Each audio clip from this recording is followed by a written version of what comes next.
സസ്പെൻഷന് പിന്നാലെ സർക്കാരിനെതിരെ തുറന്നടിച്ച doctor B Ashok IAS. സർക്കാർ ഉദ്യോഗസ്ഥർ അടിമകളെന്ന മനോഭാവമാണ് ചിലർക്കുള്ളത്.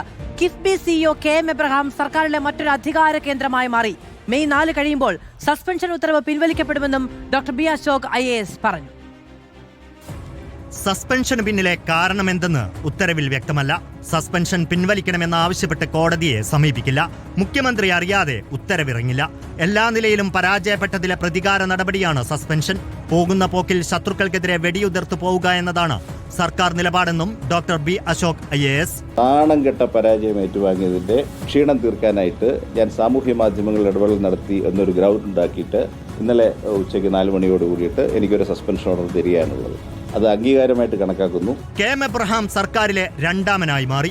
തുടർഭരണം ലഭിക്കാൻ കിഫ്ബിയിൽ കോക്കസ് പ്രവർത്തിക്കുന്നു. ധനവകുപ്പിനെ മറികടന്നു പോലും KM എബ്രഹാം മന്ത്രിമാർക്കും ഉദ്യോഗസ്ഥർക്കും നിർദ്ദേശം നൽകിയെന്നും ബി അശോക് ആരോപിച്ചു.